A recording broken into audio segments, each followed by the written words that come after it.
Good morning, everyone, and welcome to the PivotBoss pre-market video for Wednesday, July 6th, 2022. I am Frank Ochoa, aka PivotBoss. Here's a look at the daily time frame of the ES. You'll notice here the previous session price actually came just shy of reaching the previous week's low. We mentioned that a good target here would be the previous week's low early on, but a strong rejection occurred there, and they were just shy of that level, and price turned back around up within the range, returned back to the previous week's close, and is now sitting inside the monthly pivot range here. So a really solid turnaround here, at least on an intraday basis yesterday.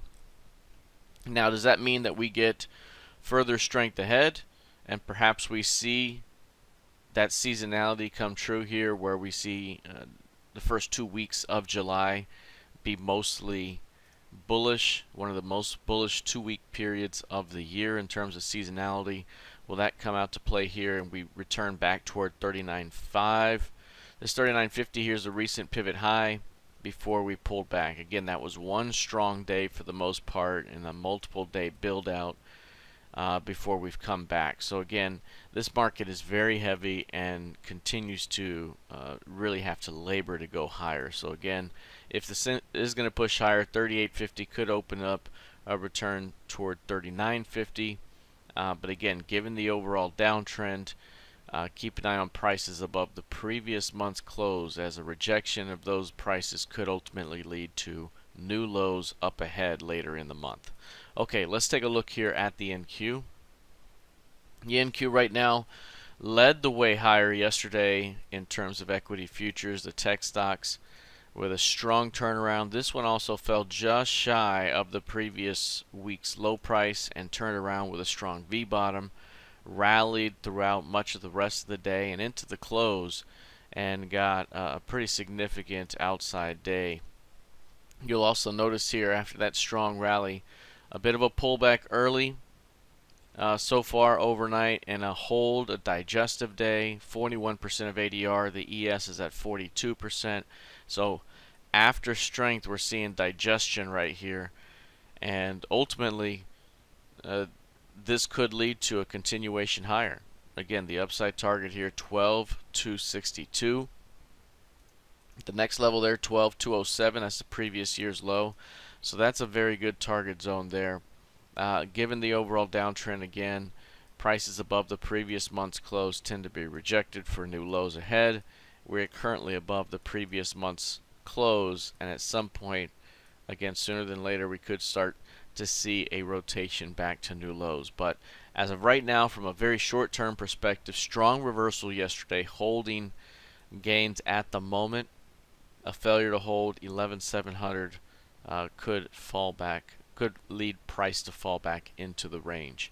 We take a look here at crude oil. Crude oil had a huge day in the previous session, a major meltdown in price. This one had a range of $14. $14. It's one of the 3 largest ranges of the year. If you look back this way, this day right here was $14.96, and it was the highest high we've seen. And then this major decline day right there, that was about 23 points. Over here, this is the biggest day since then, $14.02. It was over 250 or 280% of average range. We mentioned that the fact that we were seeing another failed high within this current downtrend that has been failed high after failed high, that would likely lead price back toward this blue line, which is yearly VWAP, or down as low as the 95 level, somewhere between 195. But it got it all in one day, dropping as low as 97.43, stop run day on a huge 14-point day. Tremendous meltdown. After those big days down, there does tend to be a bounce back, though.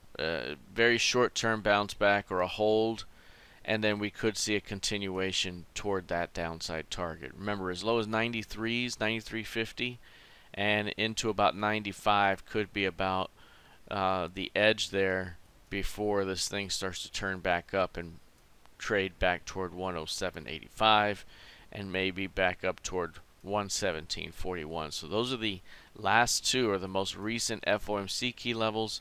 This one coiled up right at it and released. This one over here coiled up above it and then released. So it's taken both of these recent two, offered, and is dropping. Whenever we find rejection, we might see this price return to those levels up above. So still working lower right now. And again, after digestive day today, we could see a continuation tomorrow that pushes us much lower. Looking at Bitcoin, Bitcoin right now down 1.4%, still in the range. Again, this one's likely going to continue to trade its personality, which is steep decline followed by narrow range price action for an extended period of time. We're in that narrow range of price action. We have bounced a bit, but again, until we can get through the 22K level, right now every bounce could still be sold. Additionally, we could be in this range for another month before we see any kind of price action. I mean, this one lasted over a month here. This last one, or about a month. We could do that again. So again, this doesn't have to bounce right now. It's not showing the type of juice that would suggest the bottom is in, and we still have energy here that could take us down to the quadruple digits below. Looking at ETH futures, this one's down 1% right now. Also building out a range over extended period of time. Continues to see a lack of strength on the bounces, and every bounce tends to lead to a rotation back down. We've had a 2-day bounce here. We had a 2-day bounce last week, and it led to new lows. Again, we could still be looking at weakness within the range. Ultimately, we may see a bigger move here at some point sooner than later. But one thing that's just continues to play out again is the fact that these narrow ranges are giving us tremendous energy, and we're running out of runway here to the downside. So at some point sooner than later, we may see a strong pivot low come into play. All right, that is it for now. We'll see how this plays out heading into the rest of the session. Good luck, trade well, and I'll see you in the trading room. Take care.